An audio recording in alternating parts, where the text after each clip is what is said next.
Quand j'ai découvert ce que mon mari faisait chaque 27 du mois, mon monde s'est effondré et j'ai réalisé que j'étais mariée à un étranger depuis plus de 20 ans. Mon nom est Edith, j'ai 75 ans. Je suis née et j'ai grandi dans la campagne de Bourgogne, dans un petit village où tout le monde se connaissait. Et aujourd'hui, je suis venue ici vous raconter une histoire que j'ai gardée dans mon cœur pendant de nombreuses années. Une histoire qui a failli détruire ma vie, ma famille et tout ce que j'avais construit avec tant de sueur et de larmes. Avant de commencer, je voudrais vous demander quelque chose à vous qui m'écoutez maintenant. Si vous aimez cette histoire, appuyez sur ce petit bouton « J'aime » ici en bas pour m'aider. Abonnez-vous à la chaîne aussi, car j'ai beaucoup d'histoires à raconter. Des histoires de vie, vraies, d'une époque que vous n'imaginez même pas comme c'était difficile. Et dites-moi dans les commentaires d'où vous me regardez. J'adore savoir que mes mots arrivent loin, dans tant d'endroits différents. Vous pouvez écrire « Je regarde depuis tel endroit ». Cela me rend très heureuse. Bon, maintenant passons à ce qui nous intéresse. Mon histoire commence là-bas en 1966. J'avais 21 ans quand j'ai rencontré Germain.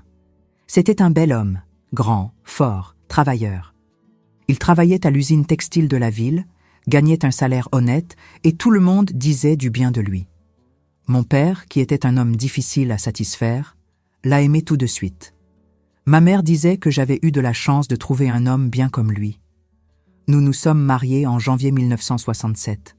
C'était un mariage simple à l'église du village, avec toute la famille présente. J'étais si heureuse ce jour-là.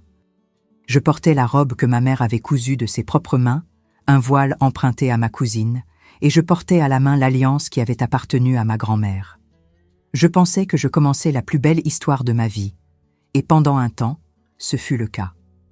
Les premières années de mariage ont été bonnes. Germain était un mari présent, affectueux, travailleur.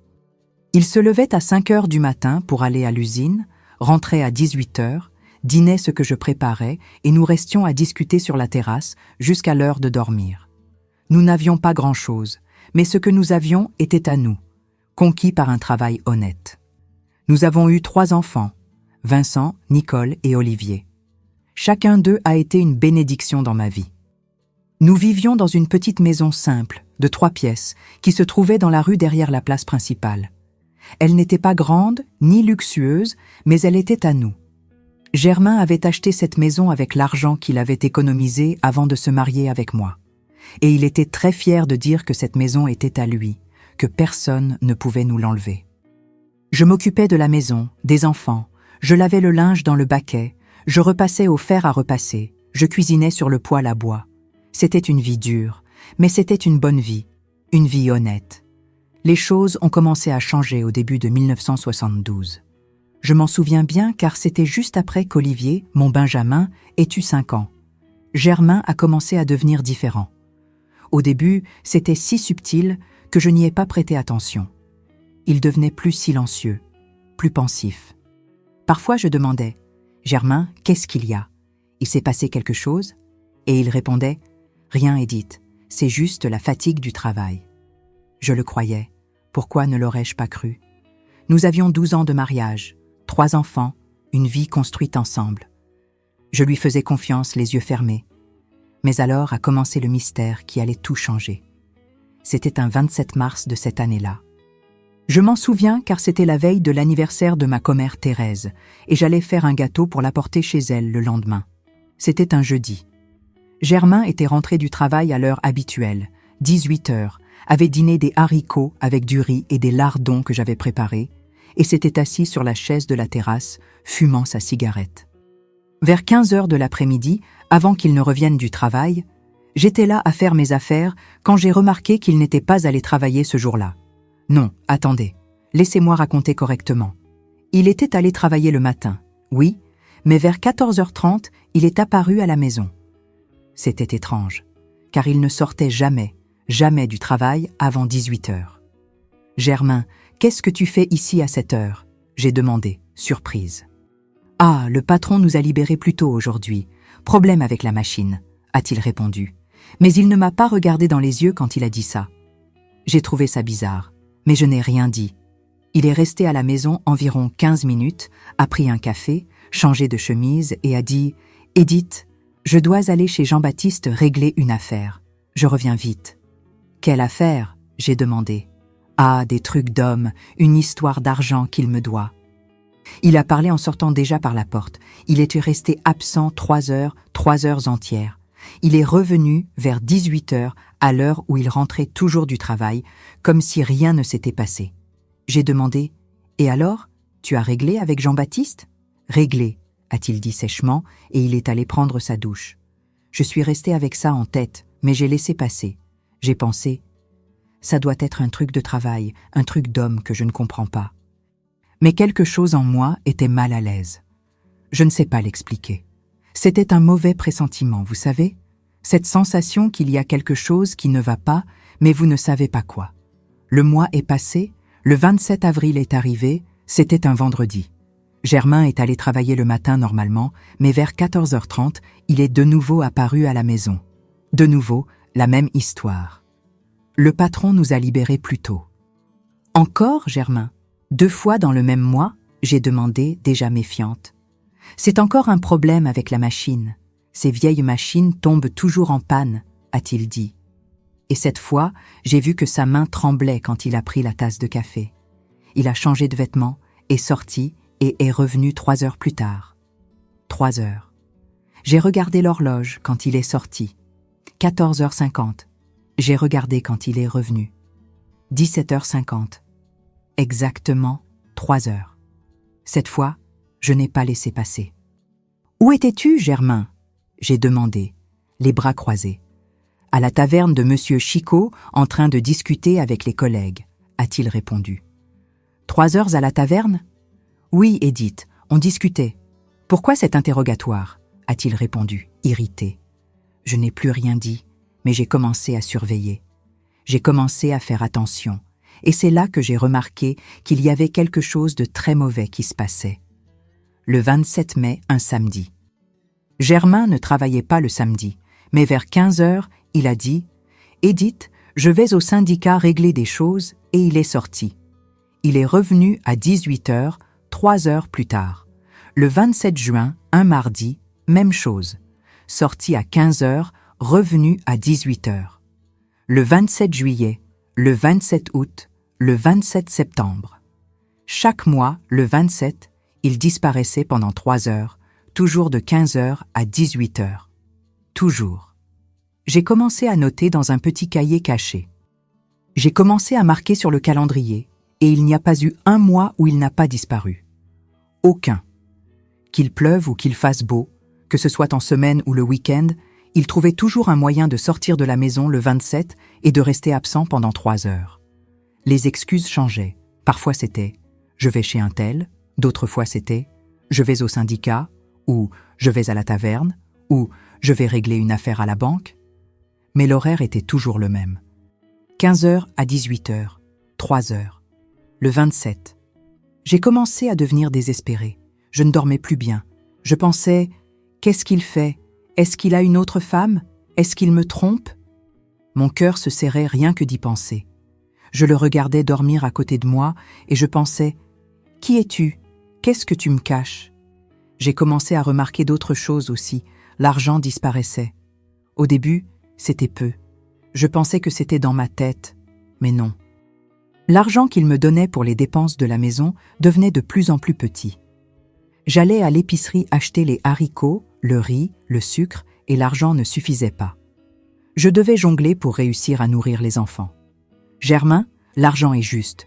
Tu ne peux pas avoir une augmentation au travail ?» je demandais. « Edith, tu ne sais pas gérer l'argent. Il faut économiser plus », répondait-il durement. J'économisais. J'économisais tellement que parfois, je ne mangeais même pas bien pour que les enfants puissent manger. Mais même ainsi, l'argent ne suffisait pas. Et je ne comprenais pas pourquoi. Son salaire était le même. Il n'avait pas perdu son emploi, mais l'argent disparaissait. Et il y a plus. J'ai commencé à remarquer que certaines choses disparaissaient de la maison. D'abord, c'était l'horloge murale qui avait appartenu à mon grand-père. Un jour, j'ai regardé et elle n'était plus là. « Germain, où est l'horloge de grand-père ?» j'ai demandé. « Ah, je l'ai amenée à réparer. L'aiguille était tordue, a-t-il dit. L'horloge n'est jamais revenue. Ensuite, ma petite médaille en or que j'avais reçue de ma marraine quand j'avais fait ma première communion a disparu. Je la gardais dans un petit coffre sur l'armoire. Un jour, je suis allée la chercher et elle n'était plus là. « Germain, tu as vu ma médaille ?» j'ai demandé, le cœur serré. « Non, je ne l'ai pas vue », a-t-il répondu sans me regarder. « Mais elle était ici. Je l'avais rangée ici. »« Alors tu l'as perdue. Tu perds toujours les choses, Edith, » a-t-il dit en sortant de la pièce. J'ai pleuré ce jour-là. J'ai beaucoup pleuré. Cette médaille était l'une des seules choses de valeur que j'avais. C'était un souvenir de ma marraine qui était déjà morte, et maintenant elle avait disparu. Mais le pire était encore à venir. Un jour, je rangeais son tiroir, en mettant les chemises que j'avais repassées, quand j'ai trouvé un papier plié au fond. C'était un reçu d'un mont de piété. Et vous savez ce qui était écrit ? Alliance en or, poids 8G. Mon sang s'est glacé. J'ai regardé la main de Germain et j'ai remarqué. Il ne portait plus son alliance de mariage. Cette alliance qui avait appartenu à ma mère, qu'elle m'avait donnée le jour de mon mariage en disant « Cette alliance doit rester dans la famille ». Il l'avait mise en gage, il l'avait vendue. Je l'ai confronté ce jour-là. Je tremblais de colère et de tristesse. « Germain, où est l'alliance ? Il est devenu blanc. »« Quelle alliance ? Ne me prends pas pour une idiote. L'alliance de mariage. J'ai trouvé le reçu du mont de piété. Tu as vendu l'alliance de ma mère. » Il est resté silencieux. Il n'a pas nié, n'a pas confirmé. Il est juste resté là, immobile, regardant le sol. « Pourquoi tu as fait ça ? On a besoin d'argent à ce point ? Pourquoi tu ne m'as pas dit ?» j'ai crié en pleurant. « Edith, j'avais besoin d'argent. C'était urgent. Je vais récupérer l'alliance, je te promets, » a-t-il dit. Et pour la première fois, j'ai vu de la peur dans ses yeux. « Besoin pourquoi ? Pourquoi, Germain ? » « Pour payer une dette. »« Quelle dette ? Dette de quoi ? » ?»« Tu n'as pas besoin de savoir, c'est mon affaire. » Ce jour-là, je me suis endormie en pleurant, et c'est ce jour-là que j'ai pris la décision. J'allais découvrir ce qu'il faisait le 27 de chaque mois. Peu importe ce que c'était, je devais savoir. Mon mariage s'effondrait, mon argent disparaissait, les affaires de ma maison disparaissaient, et je ne savais pas pourquoi. Mais j'allais découvrir. Le 27 octobre approchait déjà. Il restait 3 jours. 3 jours pour découvrir la vérité. 3 jours pour que mon monde s'effondre complètement. Je n'avais jamais suivi personne de ma vie. Je n'avais jamais soupçonné mon mari. Je n'avais jamais joué au détective. Mais ce 27 octobre 1972, je me suis réveillée en sachant que j'allais faire exactement ça. J'allais suivre Germain. J'allais découvrir la vérité, même si je mourais de peur. Je me suis levée tôt ce jour-là. Germain s'est levé à 5 heures, comme toujours, a pris le café que j'ai fait, a pris son repas et est parti au travail. Je suis restée là dans la cuisine, regardant par la fenêtre alors qu'il s'éloignait dans la rue, et mon cœur battait déjà de manière désordonnée. Je savais que dans quelques heures, j'allais découvrir quelque chose. Je ne savais pas quoi, mais je sentais que ma vie allait changer. J'ai passé toute la matinée nerveuse, je n'ai pas pu manger. J'ai fait le déjeuner pour les enfants, j'ai donné à manger à Vincent, Nicole et Olivier. Mais moi-même, je n'ai pas pu avaler une cuillère de riz. J'avais l'estomac retourné. Nicole, qui avait 9 ans à l'époque et était très futée, l'a remarqué. « Maman, vous avez l'air bizarre. Vous êtes malade ?» Elle m'a demandé. « Non, ma fille, non. C'est juste un mal de tête. » J'ai menti en passant la main dans ses cheveux. Après le déjeuner, j'ai envoyé les enfants jouer dans le jardin. Vincent avait 12 ans et s'occupait de ses petits frères et sœurs. Je lui ai dit « Vincent, tu surveilles tes frères et sœurs. Maman doit sortir un peu. »« Sortir où, maman ?» il a demandé. « Je vais chez ta tante Géraldine chercher quelque chose. Je reviens vite. » C'était un mensonge. Je n'allais chez aucune tante, mais je ne pouvais pas dire à l'enfant ce que j'allais faire. Comment expliquer à un garçon de 12 ans que sa mère allait suivre son père en cachette? Vers 14h40, j'ai mis un foulard sur ma tête. J'ai enfilé une vieille jupe marron que je portais rarement et je suis sortie de la maison. Mon plan était simple. J'allais me cacher près du coin de la rue en attendant que Germain apparaisse.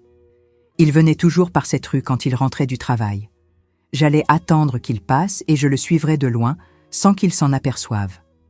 Je suis restée là, derrière un arbre, le cœur battant si fort que je pensais qu'il allait sortir de ma bouche. Chaque minute semblait 1 heure. Je regardais d'un côté et de l'autre, priant pour que personne ne me voie là, parce que si quelqu'un me voyait, il trouverait ça étrange. Qu'est-ce qu'Edith fait cachée derrière cet arbre, penserait-il? 14h55, 14h57, 14h59, 15h. Et le voilà qui vient. J'ai vu Germain tourner au coin de la rue, venant par la rue principale. Il marchait vite, regardant sur les côtés, nerveux. Il portait une chemise bleue que j'avais repassée le matin et portait un paquet sous le bras, un petit paquet enveloppé dans du papier craft. Je me suis caché encore plus derrière l'arbre pour qu'il ne me voie pas. Mon cœur s'emballait. Il est passé devant moi sans rien remarquer et j'ai attendu quelques secondes avant de commencer à le suivre. Je ne pouvais pas être trop près, sinon il me verrait. Je ne pouvais pas être trop loin, sinon je le perdrais de vue. J'ai commencé à marcher derrière lui, gardant mes distances. Il allait vite, très vite, comme quelqu'un qui est en retard pour un rendez-vous. Il est descendu par la rue du Commerce, est passé par la place de l'église, a continué par la rue derrière le marché. Je le suivais, toujours à environ 50 mètres de distance, me cachant toujours quand je pensais qu'il allait se retourner. La ville était petite, tout le monde se connaissait, et j'avais peur que quelqu'un me voie et me demande ce que je faisais là. Mais la chance était de mon côté ce jour-là. Les rues étaient vides. Tout le monde était à la maison, en train de faire la sieste après le déjeuner. Germain est sorti de la partie centrale de la ville et a commencé à marcher vers la périphérie, du côté des fermes et des terrains vagues. Cette partie de la ville était plus déserte, plus dangereuse. Il y avait des hangars abandonnés là-bas, de vieux entrepôts qui ne fonctionnaient plus. J'ai commencé à avoir peur. Qu'est-ce qu'il fait ici, je pensais. Pourquoi il vient dans cet endroit? Il a marché encore 200 mètres et s'est arrêté devant un vieux hangar en bois, à moitié en ruine. C'était un grand hangar qui avait été une scierie qui avait fermé il y a longtemps. Les planches étaient pourries, le toit était troué, il y avait des mauvaises herbes qui poussaient autour. Ça avait l'air abandonné. On aurait dit qu'il n'y avait personne là, mais il y avait. Germain a regardé autour de lui comme s'il vérifiait si quelqu'un regardait et est entré dans le hangar par une porte latérale. Je suis resté immobile, caché derrière un buisson d'herbe haute, ne sachant pas quoi faire. Et maintenant, j'entre derrière lui, j'attends dehors. J'ai attendu environ 5 minutes. Rien ne s'est passé. Aucun bruit, aucun mouvement. J'ai décidé de m'approcher. Je suis arrivé lentement, tout doucement, marchant sur l'herbe pour ne pas faire de bruit. Il y avait des caisses empilées à l'extérieur du hangar et je me suis caché derrière elles. C'est là que j'ai entendu des voix d'hommes, beaucoup d'hommes. Ils parlaient à l'intérieur et je pouvais entendre, mais je ne comprenais pas ce qu'ils disaient. J'entendais des rires, des cris, le bruit de meubles qu'on déplaçait. Je me suis approché encore plus. Il y avait une fenêtre cassée sur le côté du hangar, couverte d'un morceau de vieille toile. J'ai tiré doucement la toile, juste un peu, juste pour pouvoir regarder à l'intérieur. Et ce que j'ai vu m'a fait trembler de la tête aux pieds. À l'intérieur, il y avait environ 20 hommes, 20, peut-être 30, tous debout, formant un cercle, criant, hurlant, agitant de l'argent dans leurs mains. Au milieu du cercle, il y avait une grande table, une table grossière en vieux bois, et sur cette table, il y avait des cartes éparpillées, des piles d'argent, des verres d'eau-de-vie. Ils jouaient aux cartes, pariaient de l'argent. Et ce n'était pas peu d'argent, non. J'ai vu des liasses et des liasses de billets sur cette table. J'ai vu des hommes donner de l'argent à d'autres. J'ai vu des hommes crier des chiffres. J'ai vu des hommes frapper la table de colère. Et au milieu de tout ça, se trouvait Germain, mon mari, le père de mes enfants, l'homme que je pensais connaître. Il était assis à la table, avec des cartes en main, transpirant, nerveux. À côté de lui se trouvait le paquet qu'il avait apporté. Il a ouvert le paquet et j'ai vu ce qu'il y avait dedans. De l'argent, plusieurs billets. Il a jeté l'argent sur la table comme s'il faisait un pari. Je n'arrivais pas à croire ce que je voyais. Je ne pouvais pas comprendre. Mon mari, l'homme travailleur, l'homme honnête, était là au milieu de ces voyous en train de parier de l'argent. L'argent de notre maison, l'argent qui devait acheter de la nourriture pour nos enfants. Il jetait tout dans ce bouge. Je suis restée là, paralysée, juste en regardant. Je l'ai vu perdre une partie et frapper la table avec son poing. Je l'ai vu prendre plus d'argent, je ne sais pas d'où, et le jeter sur la table à nouveau. Je l'ai vu perdre encore, et encore, et encore. Mais ce n'était pas seulement du jeu, non. J'ai remarqué qu'il se passait autre chose là-bas. Il y avait des hommes qui ne jouaient pas. Ils restaient là, sur le côté, les bras croisés, juste en regardant. C'étaient de grands hommes, dangereux, avec des visages peu amicaux. L'un d'eux portait un chapeau noir et fumait un gros cigare. Il notait des choses dans un petit cahier. Soudain, cet homme au chapeau a tapé sur l'épaule de Germain et a dit quelque chose à son oreille. Germain s'est levé de la table, pâle, transpirant froid, et est parti avec l'homme dans un coin du hangar. J'ai forcé ma vue pour voir ce qui se passait. L'homme parlait et pointait son doigt dans le visage de Germain. Germain hochait la tête en essayant d'expliquer quelque chose, gesticulant avec ses mains. L'homme n'était pas satisfait. Il a attrapé Germain par le col de la chemise et l'a plaqué contre le mur. 2 autres grands hommes se sont approchés. J'ai porté ma main à ma bouche pour ne pas crier. Mon mari était en difficulté. Ces hommes étaient dangereux. Je pouvais le sentir juste en les regardant. Et Germain devait quelque chose à ces gens. Il était dans le pétrin. Ils ont parlé encore un peu. J'ai vu Germain sortir quelque chose de sa poche et le donner à l'homme au chapeau. Ça ressemblait à un papier, un document. L'homme a pris le papier, l'a regardé, l'a plié et l'a mis dans sa poche. Il a donné une petite tape sur le visage de Germain, une de ces tapes qui ne sont pas affectueuses mais menaçantes. Et il l'a lâché. Germain est retourné à la table et a continué à jouer. Mais j'ai vu qu'il tremblait. Il avait peur. Je suis restée là encore un moment à tout observer. Je l'ai vu perdre plus d'argent. Je l'ai vu discuter avec d'autres joueurs. Je l'ai vu boire de l'eau de vie directement de la bouteille. Ce n'était pas mon mari. Cet homme là-bas, désespéré, transpirant, tremblant. Ce n'était pas le Germain que je connaissais. Je ne sais pas combien de temps je suis restée là. Ça a dû être 1 heure, peut-être 2. Soudain, le jeu s'est terminé. Les hommes ont commencé à se lever, à ranger l'argent, à sortir du hangar. Je me suis cachée rapidement derrière les caisses pour que personne ne me voie. J'ai vu Germain sortir. Il avait la tête basse, anéanti. Le paquet qu'il avait apporté était vide. Il avait tout perdu. Il est retourné vers la ville, lentement, trébuchant, comme un homme vaincu. Je ne l'ai pas suivi cette fois. Je suis restée là, cachée, attendant que tous les hommes sortent. Quand le hangar était vide, je suis sortie de ma cachette et je suis rentrée à la maison par un autre chemin. Je suis arrivée à la maison avant lui. Je suis entrée, je me suis lavé le visage, j'ai essayé de me ressaisir. Les enfants ont demandé où j'étais allée et j'ai inventé quelque chose. Je ne me souviens même pas de ce que j'ai dit. Ma tête était un tourbillon. Germain est arrivé à 18h pile, comme toujours. Il est entré dans la maison, a dit bonsoir aux enfants, s'est assis à table pour dîner. Il agissait comme si rien ne s'était passé, comme s'il n'avait pas passé les 3 dernières heures à parier l'argent de la famille dans un hangar immonde au milieu de nulle part.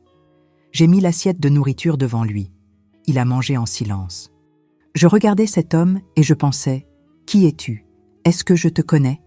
Combien de fois as-tu déjà fait ça? Depuis combien de temps me mens-tu » Je n'ai rien dit ce jour-là. Je ne l'ai pas confronté. Je n'ai pas raconté ce que j'avais vu. Je devais réfléchir. Je devais traiter tout ça. Je devais comprendre l'ampleur du problème.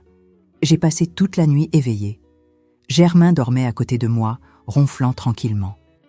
Et je restais là, regardant le plafond sombre, sentant mon monde s'effondrer. Dans les jours suivants, j'ai commencé à enquêter davantage. J'ai commencé à chercher des indices dans la maison. J'ai fouillé ses tiroirs quand il n'était pas là. J'ai cherché partout où il aurait pu cacher quelque chose. Et j'ai trouvé. J'ai trouvé des papiers, des reçus, des billets à ordre, des documents avec des tampons de maison de prêt, des preuves de mise en gage, tout caché dans une vieille boîte au fond de l'armoire, sous de vieux vêtements. Mon Dieu, la situation était bien pire que je ne l'imaginais. Il devait de l'argent à tellement de gens que j'ai perdu le compte. Il y avait des reçus de gage pour ma médaille, pour l'horloge de mon grand-père, pour une bague qui avait appartenu à son père, pour des outils, pour tout. Il avait tout vendu, tout. Mais le pire était encore là, dans ses papiers. Il y avait un document, un acte de propriété agrafé avec un tas de papiers tamponnés. J'ai pris ça avec la main tremblante et j'ai commencé à lire. Il m'a fallu du temps pour comprendre ce qui était écrit là, car c'était des termes difficiles, des mots de notaire. Mais quand j'ai compris, mes jambes ont flageolé. C'était l'acte de propriété de notre maison. Germain avait mis la maison comme garantie d'un prêt. Notre maison, la maison où nous vivions, la maison où nos 3 enfants dormaient, la maison qui était tout ce que nous avions dans la vie. Il avait mis notre maison en jeu. Le document disait que s'il ne payait pas la dette avant le 15 novembre, la maison serait saisie, confisquée, et nous nous retrouverions à la rue. Je me suis assise par terre là, au milieu de la chambre, tenant ces papiers, et je n'ai pas pu retenir mes pleurs. J'ai pleuré tellement, tellement, que tout mon corps me faisait mal. Je m'étais mariée avec cet homme, je lui avais donné 3 enfants, j'avais consacré toute ma vie à construire une famille, et maintenant je découvrais qu'il avait tout jeté, littéralement jeté. Et il y a plus. Au milieu de ces papiers, il y avait une note de lui écrite au crayon sur un morceau de papier. C'était une liste de noms et de chiffres. Il m'a fallu du temps pour comprendre, mais quand j'ai compris, tout a eu un sens. C'étaient des usuriers, des noms de personnes à qui il devait de l'argent. Et les sommes étaient absurdes, absurdes, plus d'argent que nous ne pourrions réunir en années de travail. L'un des noms que j'ai reconnus était Justin Carrasco. Tout le monde en ville connaissait Justin. C'était un homme dangereux, violent, qui prêtait de l'argent avec des intérêts très élevés et réclamait de force quand la personne ne payait pas. Il y avait des histoires terribles sur ce qu'il faisait aux débiteurs, des histoires de gens qui ont été battus, de gens dont la maison a été brûlée, de gens qui ont disparu, et Germain lui devait de l'argent. Beaucoup d'argent. J'ai remis les papiers dans la boîte, j'ai tout remis comme c'était, et je suis sortie de cette chambre en tremblant. J'avais peur, très peur. Peur de ce qui allait arriver à nous. Peur de ce que ces hommes pouvaient faire à ma famille. Il restait moins de 3 semaines avant le 15 novembre. 3 semaines pour perdre la maison. 3 semaines pour que ma vie se termine.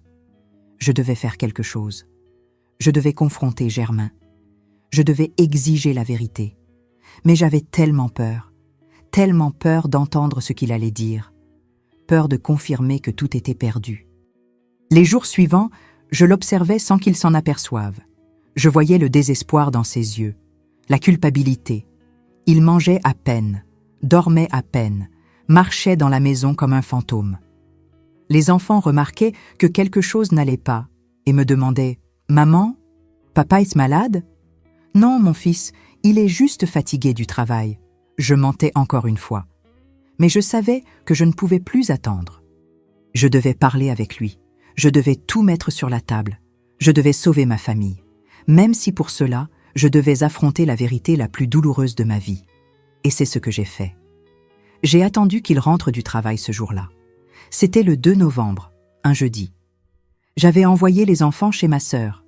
J'avais inventé que j'allais faire un grand nettoyage de la maison et qu'ils allaient gêner. En vérité, je ne voulais pas qu'ils entendent ce qui allait se passer. Je ne voulais pas qu'ils voient leur mère confronter leur père. Je ne voulais pas qu'ils voient le mariage de leurs parents se briser devant eux. Quand Germain a ouvert la porte à 18h, j'étais assise à la table de la cuisine. J'avais tous ces papiers étalés devant moi, les reçus, les billets à ordre, l'acte de la maison, tout. J'avais tout mis là, bien visible pour qu'il le voie dès qu'il entrerait. Il s'est arrêté à la porte, est devenu blanc, plus blanc qu'un torchon. Il m'a regardé, a regardé les papiers, et j'ai vu le moment exact où il a réalisé que je savais tout. Je n'ai rien dit au début. Je suis juste restée à le regarder. Je voulais qu'il voie la douleur dans mes yeux. Je voulais qu'il sente le poids de ce qu'il avait fait. Je suis restée là en silence, juste en regardant, pendant qu'il restait immobile à la porte, ne sachant pas quoi faire. Après un moment, il est entré lentement, a fermé la porte et s'est assis sur la chaise devant moi. Il ne pouvait pas me regarder dans les yeux. Il regardait en bas, ses mains, n'importe où, sauf moi. J'ai trouvé tout ça caché dans l'armoire. J'ai dit d'une voix tremblante. J'ai tout trouvé, Germain. Tout. Il n'a pas répondu et resté la tête baissée. Tu vas rester là, silencieux? Tu ne vas rien dire? Tu ne vas pas m'expliquer ce que c'est que tout ça? J'ai demandé, sentant la colère grandir en moi. Il a soupiré profondément, s'est passé la main sur le visage et a finalement parlé d'une voix basse, presque un murmure. « Edith, Tu quoi? Tu as tout parié ce que nous avons? Tu as vendu les affaires de notre maison? Tu as mis le toit de nos enfants comme garantie de dette de jeu ?» J'ai crié, ne pouvant plus me retenir. Il s'est recroquevillé sur sa chaise. Je voyais qu'il avait honte, qu'il avait peur, mais ce n'était pas suffisant. Ce n'était même pas près d'être suffisant pour compenser ce qu'il avait fait. « Je ne voulais pas que ça arrive à ce point, » a-t-il dit, sans toujours me regarder. « Je pensais que j'allais récupérer l'argent. Je pensais que j'allais résoudre ça tout seul. » Résoudre tout seul, Germain, tu n'as rien résolu. Tu as tout empiré. Regarde ça. J'ai pris l'acte de la maison et je l'ai jeté devant lui. Tu as parié notre maison, la maison où tes enfants dorment. Comment as-tu pu faire ça? Il a pris le papier avec les mains tremblantes. Je sais que j'ai mal fait, mais je n'avais pas le choix, Edith. Je devais beaucoup d'argent et ils allaient quoi? Dis-moi, ils allaient faire quoi? J'ai exigé. Ils allaient me faire du mal, me casser les jambes, me tuer peut-être. Je ne sais pas. Justine, ne plaisante pas, Edith. Tu ne connais pas ces hommes. Ils sont dangereux. J'ai senti un frisson me parcourir l'échine. Justine Carrasco. Le nom que j'avais vu sur les papiers. L'usurier le plus dangereux de la région. Alors tu as préféré risquer la maison de tes enfants? Tu as préféré laisser tes enfants à la rue? J'ai demandé, sentant les larmes brûler dans mes yeux. Je pensais que ça allait marcher. Je pensais que j'allais gagner et que j'allais tout payer. Gagner? Gagner, Germain? Tu parles de jeu de hasard. Tu ne gagnes pas, tu perds toujours. J'ai hurlé. Il a commencé à pleurer. Mon mari, cet homme que je pensais fort, était là devant moi en train de pleurer comme un enfant. Mais je ne ressentais pas de pitié. Pas à ce moment-là. Je ne ressentais que de la colère et de la déception. « Combien ?» j'ai demandé, essuyant mes propres larmes. « Combien tu dois ?» Il a mis du temps à répondre. Il est resté là, recroquevillé, sanglotant. « Combien, Germain ?» j'ai répété, plus durement. « Beaucoup, » a-t-il murmuré. « Je veux un chiffre. Combien tu dois ?»« Plus de 20 000 francs. » Mon monde s'est arrêté. 20 000 francs. C'était plus d'argent que ce que nous gagnions en 2 ans de travail. 2 années entières. Comment allions-nous obtenir 20 000 francs? Mon Dieu, j'ai murmuré, portant mes mains à mon visage. Mon Dieu, Germain, comment as-tu laissé les choses arriver à ce point? C'était petit à petit. Au début, je pariais peu, je gagnais un peu, je perdais un peu. C'était juste pour me distraire, tu sais. Le travail à l'usine me rendait fou. J'avais besoin de quelque chose. Alors, tu as choisi de détruire ta famille? C'était ta solution? J'ai interrompu. Ce n'était pas comme ça, Edith. Un jour, j'ai gagné beaucoup d'argent. J'ai gagné 500 francs en une seule nuit. Et j'ai pensé, si je peux gagner 500, je peux gagner 1000. Si je gagne 1000, je peux gagner 2000. Et j'ai parié de plus en plus. Et perdu de plus en plus, j'ai complété. J'ai commencé à perdre. Et plus je perdais, plus je pariais en essayant de récupérer. Puis j'ai commencé à emprunter. D'abord à des connaissances, puis aux usuriers. J'ai mis en gage l'horloge, la médaille, tout ce qui avait de la valeur. Même l'alliance, Edith. Même l'alliance de ta mère. J'ai fermé les yeux, sentant la douleur de ces mots. L'alliance de ma mère, qu'elle avait gardée toute sa vie, qui avait été transmise de génération en génération dans sa famille, était dans un monde de piété. Peut-être qu'elle n'existait même plus. Et quand tu n'avais plus rien à vendre, j'ai demandé. Alors j'ai mis la maison. C'est Justin qui l'a suggéré. Il a dit que si je mettais la maison comme garantie, il me prêterait assez d'argent pour payer toutes les autres dettes et qu'il resterait même de quoi essayer de tout récupérer au jeu. Et tu l'as cru? Tu as fait confiance à un usurier? J'ai demandé, incrédule. J'étais désespérée. Je n'avais pas d'autre issue. Si, tu en avais. Tu aurais pu venir me parler. Tu aurais pu dire la vérité. Nous aurions pu vendre quelque chose. Nous aurions pu demander de l'aide à la famille. Nous aurions pu trouver un moyen. Je ne pouvais pas, Edith. J'avais honte. Comment aurais-je pu te regarder et te dire que j'avais tout perdu au jeu? Et tu penses que cacher c'était mieux? Tu penses que me mentir pendant des mois, pendant des années, c'était mieux? J'ai crié. Des années? A-t-il répété, confus. Oui, des années. Tu penses que je n'ai pas remarqué? Chaque mois, le 27, tu disparaissais. Chaque mois. J'ai noté, Germain. J'ai marqué sur le calendrier. Pendant une année entière, tu as disparu chaque 27. Il est devenu pâle à nouveau. Tu savais? Je savais que tu cachais quelque chose, mais je n'imaginais jamais que c'était ça. Je pensais que tu avais une autre femme. Je pensais que tu me trompais. Et tu sais ce qui est pire? J'aurais préféré que ce soit une trahison. J'aurais préféré que tu sois avec une autre femme plutôt que de découvrir que tu as jeté notre vie. Il a sangloté plus fort. Je suis désolée, Edith. Je suis tellement désolée. Être désolée ne résout rien.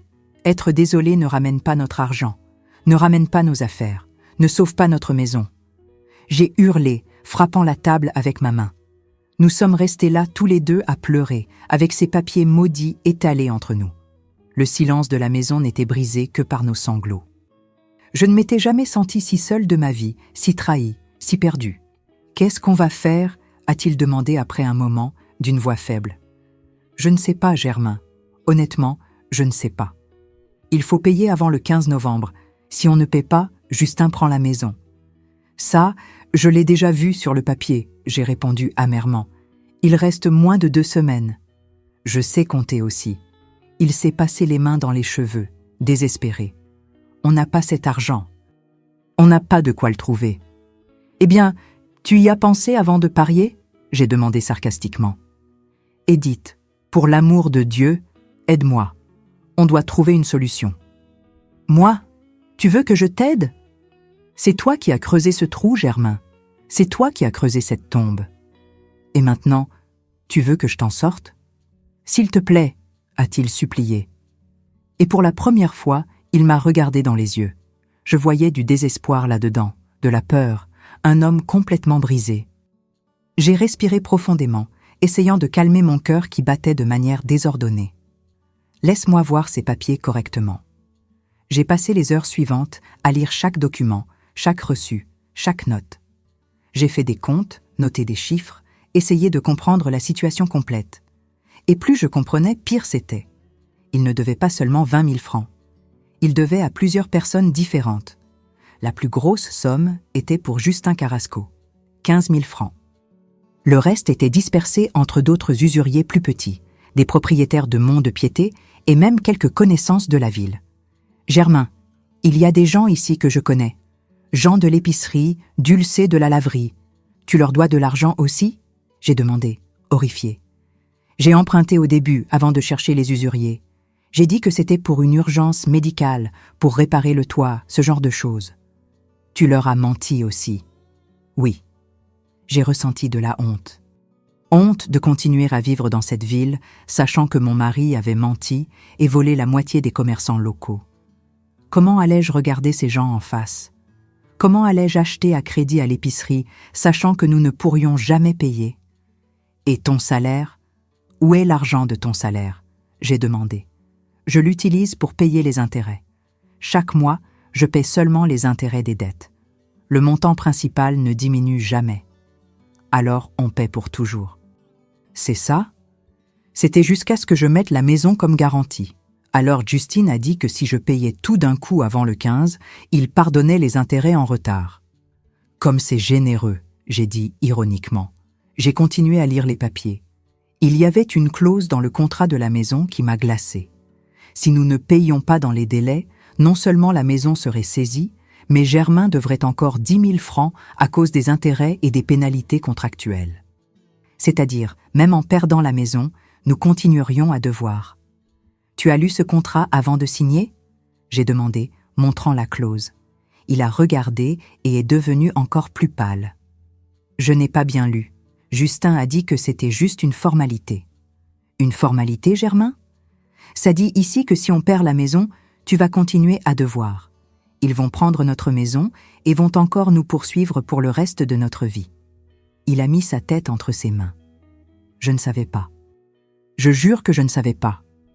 J'ai jeté le papier sur la table, trop fatigué pour continuer à me disputer. Tu ne savais pas parce que tu ne voulais pas savoir. Tu as signé sans lire parce que tu étais désespéré. Et maintenant, regarde où nous en sommes.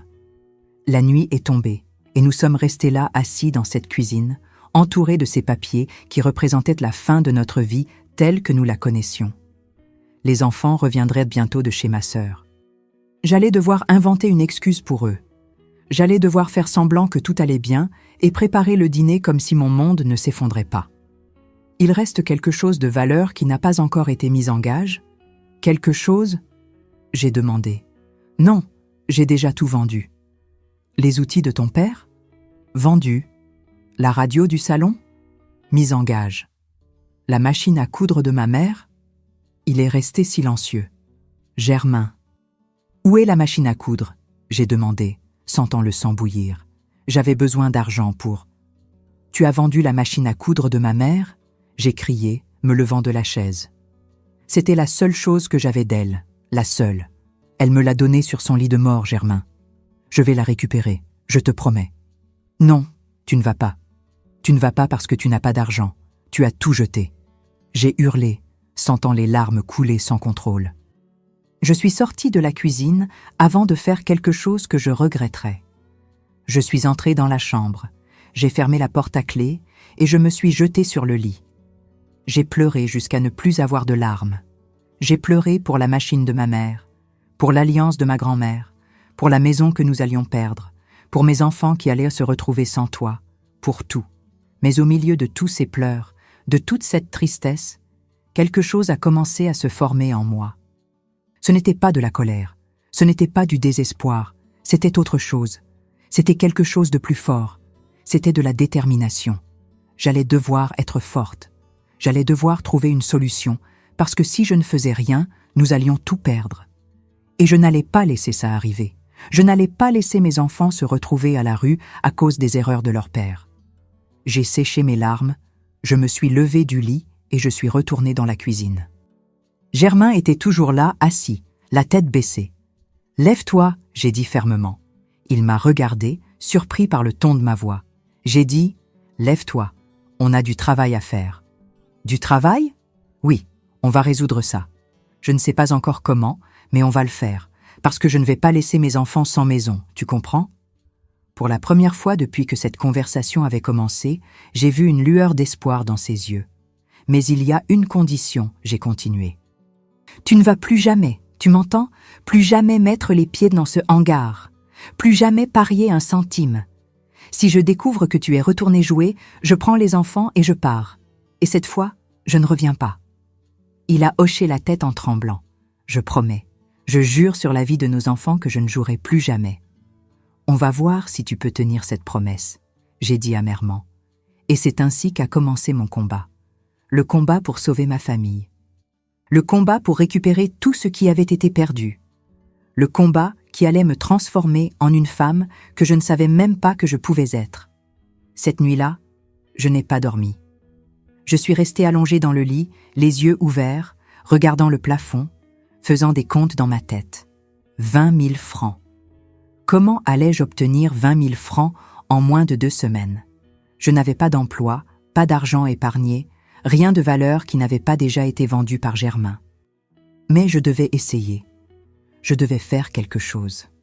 Le lendemain, dès que Germain est parti au travail et que les enfants sont allés à l'école, je suis allée dans la chambre et j'ai ouvert le tiroir où je gardais mes affaires personnelles.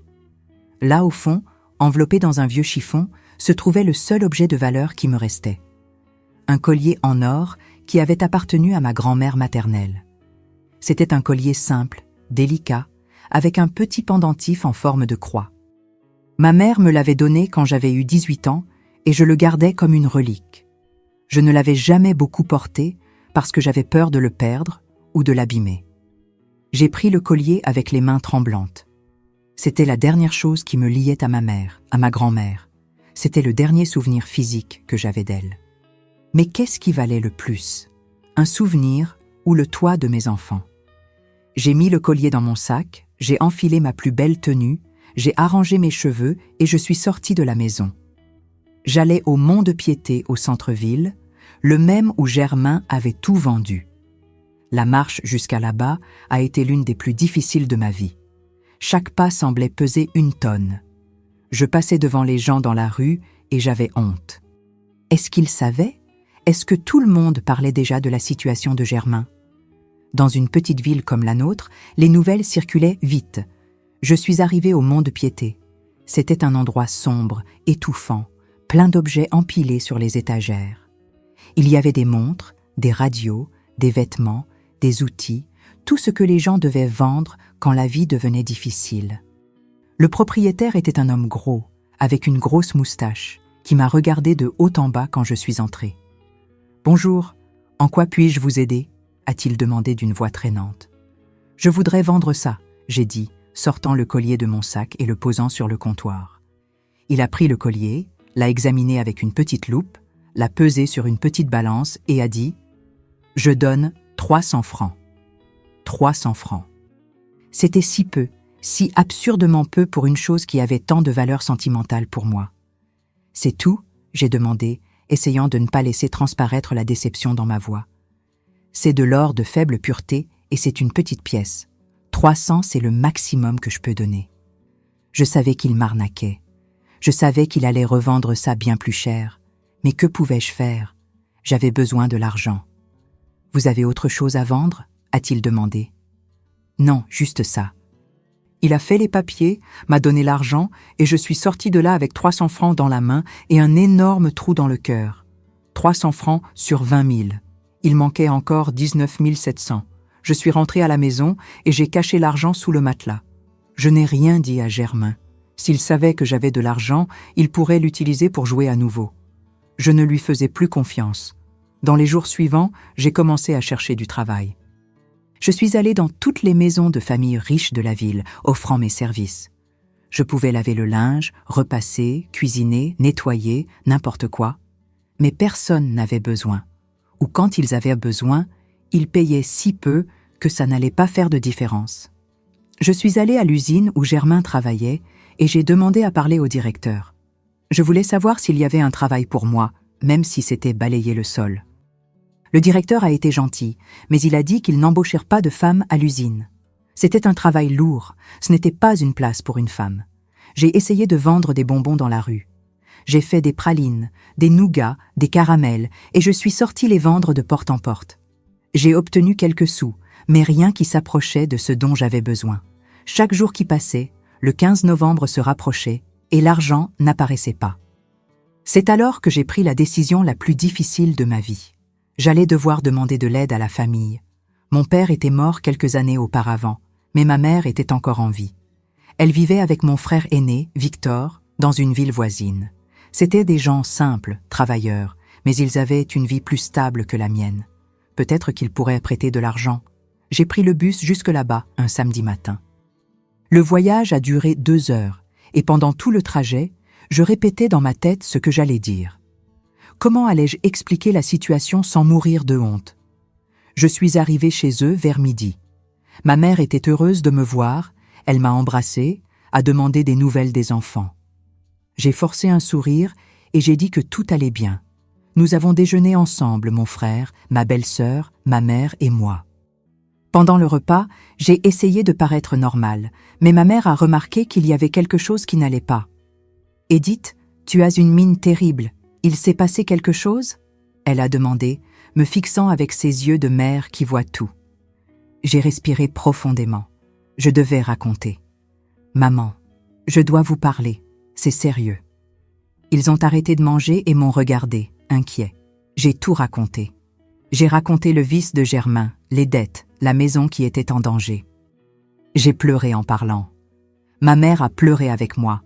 Mon frère est devenu rouge de colère. « Ce salaud, ce misérable, comment a-t-il pu te faire ça ?» Mon frère a crié, frappant la table avec son poing. « Victor, calme-toi !» ma belle-sœur a demandé, posant sa main sur son bras. « Me calmer ?» Ma sœur est là en train de dire qu'elle va se retrouver à la rue à cause de ce vaurien. « Et tu veux que je me calme ?» Ma mère était pâle, tremblante. Mon Dieu, ma fille, ma chère fille. Je suis venue demander de l'aide, j'ai dit, avalant mes pleurs. Je sais que c'est beaucoup, je sais que vous n'êtes pas riche non plus, mais si vous pouviez prêter de l'argent. Combien ? Mon frère a demandé. 20 000 francs. Il est devenu blanc. Ma mère a porté sa main à son cœur. Ma belle-sœur a écarquillé les yeux. 20 000, mon frère a répété, incrédule. Je sais que c'est beaucoup. Edith, je n'ai pas cet argent. Je n'en ai pas le quart. Nous avons quelques économies, mais c'est pour les urgences, pour la maladie, ce genre de choses. S'il te plaît, Victor, je promets que je rembourserai. Ça peut prendre le temps qu'il faudra, mais je rembourserai. Il s'est passé la main dans les cheveux, nerveux. Il a regardé sa femme, qui a légèrement secoué la tête. Ils ont parlé avec les yeux, de cette façon que font les couples. « Je peux te donner 1000 francs, a-t-il finalement dit. C'est tout ce que je peux faire sans nous mettre en difficulté ici. 1000 francs. C'était mieux que rien, mais c'était si loin des 20 000 dont j'avais besoin. Merci, j'ai dit en pleurant. Merci beaucoup. Ma mère a pris ma main. Ma fille, j'ai quelques bijoux de côté. Ce ne sont pas grand-chose, mais peut-être que ça donnera quelques francs. Tu peux les prendre et les vendre. Maman, non, prends-les, ce sont les tiens. J'allais les laisser en héritage de toute façon. Mieux vaut les utiliser maintenant quand tu en as besoin. Elle est allée dans la chambre et est revenue avec une petite boîte. Dedans, il y avait quelques boucles d'oreilles, une bague simple, un bracelet. Rien de très précieux, mais c'était tout ce qu'elle avait. J'ai pris la boîte avec les mains tremblantes. Merci, maman, je ne sais pas comment remercier. Tu n'as pas besoin de remercier.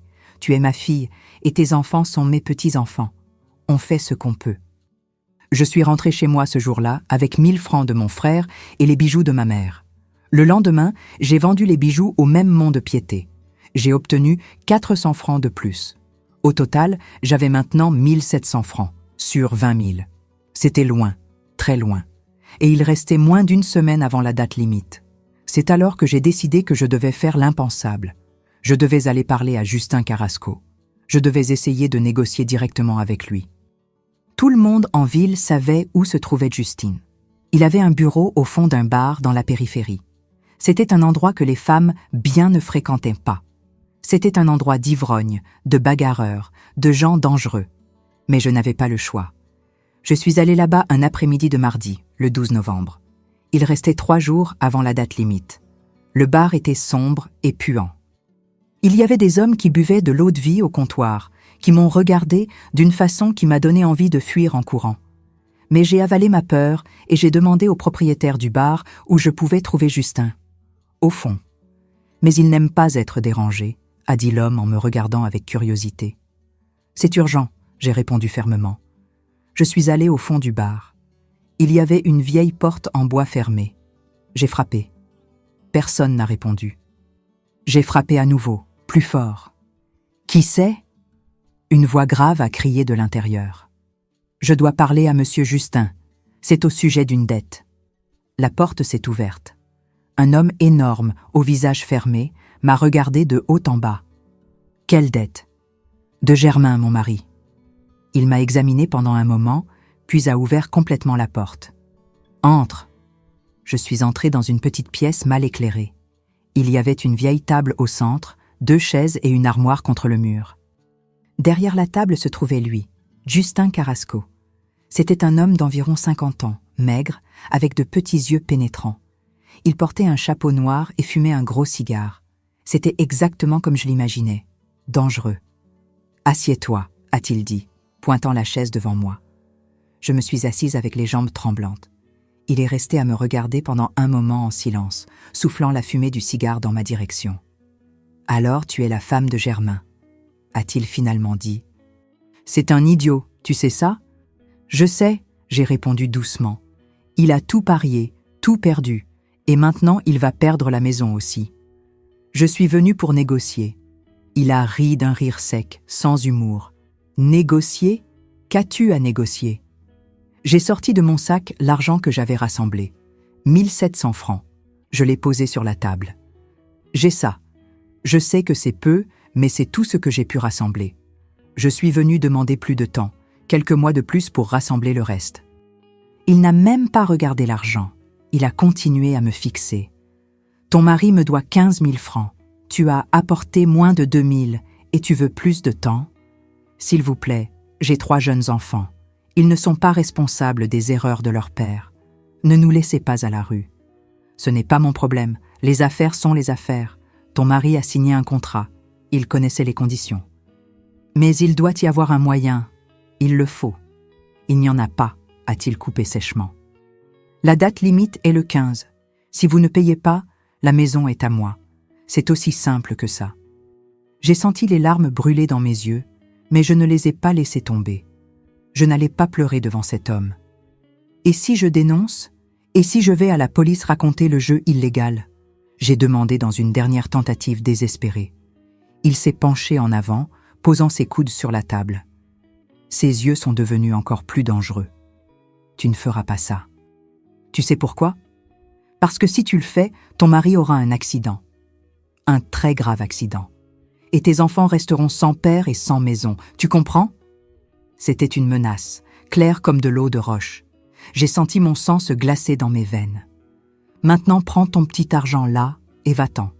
Et le 15, tu fais tes valises parce que la maison sera à moi, a-t-il dit, se rasseyant dans sa chaise. J'ai pris l'argent de la table avec les mains tremblantes et je suis sortie de cet endroit presque en courant. Ce n'est que quand je suis arrivée dans la rue que j'ai laissé les larmes tomber. Tout était perdu. Il n'y avait plus rien à faire. Je suis rentrée chez moi, détruite. Je n'ai pas raconté à Germain où j'étais allée. Il n'avait pas besoin de savoir que je m'étais humiliée de cette façon. Cette nuit-là, allongée dans le lit, je pensais aux enfants. Vincent, avec ses 12 ans, si malin, toujours à m'aider avec ses frères et sœurs. Nicole, 9 ans, souriante, pleine de vie. Olivier, seulement 7 ans, si petit encore. Où allions-nous aller quand nous perdrions la maison? Vivre dans la rue, demander refuge à quelqu'un? Et c'est à ce moment-là, dans mon moment le plus sombre, que j'ai eu une idée. C'était risqué, c'était dangereux, mais c'était la seule chance qui me restait. Le lendemain, le 13 novembre, je suis allée au commissariat de police. Je suis entrée là-dedans avec le cœur battant si fort que je pensais qu'il allait exploser. J'ai demandé à parler au commissaire. La secrétaire m'a regardée avec méfiance, mais m'a conduite à son bureau. Le commissaire était un homme d'âge moyen, avec une moustache grisonnante, un uniforme bien repassé. Il m'a reçu poliment. « En quoi puis-je vous aider, madame ?» J'ai respiré profondément et j'ai tout raconté. J'ai raconté le jeu illégal dans le hangar abandonné. J'ai donné l'adresse, donné des noms, raconté les usuriers, Justin Carrasco, les menaces. J'ai montré les papiers, les contrats, tout. Il m'a écouté en silence, notant quelque chose dans un cahier. « Et pourquoi me racontez-vous tout ça ?» a-t-il demandé quand j'ai terminé. « Parce que c'est un crime. Le jeu illégal est un crime. L'usure est un crime. Et cet homme détruit des familles. Vous savez que votre mari va aussi répondre de ça? Il participait au jeu illégal. Je sais, mais il mérite de répondre. Il a mal agi, mais au moins les autres familles ne passeront pas par ce que je traverse. » Le commissaire est resté à me regarder pendant un moment. « Vous êtes courageuse ou très désespérée ?»« Les deux, » j'ai répondu honnêtement. « Très bien, je vais enquêter, mais je ne peux rien promettre. Ces hommes sont dangereux, ont des contacts. Il se peut que ça ne donne rien. »« Mais vous allez essayer ?»« Je vais essayer. » Je suis sortie du commissariat avec un mélange de peur et d'espoir. Peur de ce que Justine allait faire s'il découvrait que c'était moi qui avais dénoncé. Espoir que peut-être, juste peut-être, cela pourrait sauver ma famille. Le 14 novembre, un jour avant la date limite, j'étais à la maison quand j'ai entendu des sirènes. Beaucoup de sirènes. J'ai couru à la fenêtre et j'ai vu plusieurs voitures de police passer par la rue principale en direction de la périphérie de la ville. Mon cœur s'est emballé. Était-ce ce que je pensais? Je suis restée toute la journée angoissée, attendant des nouvelles. Germain est rentré du travail en disant qu'il y avait des policiers partout en ville, qu'il s'était passé quelque chose de grave, mais personne ne savait quoi. Le soir, on a frappé à notre porte. C'était un policier. « Germain des Santos ?» Germain est devenu blanc. C'est moi. Vous devez venir avec moi au commissariat. Nous avons quelques questions à poser. Mon mari m'a regardé, terrifié. J'ai hoché la tête comme pour dire « Va, dis la vérité ». Il est parti, et je suis restée là avec les enfants endormis, attendant pour savoir si tout avait bien fonctionné ou si j'avais tout empiré encore plus. Germain est revenu le lendemain matin, tôt. Il avait l'air épuisé, les yeux rouges, mais il y avait quelque chose de différent dans son expression. « Qu'est-ce qui s'est passé ?» j'ai demandé, le cœur serré.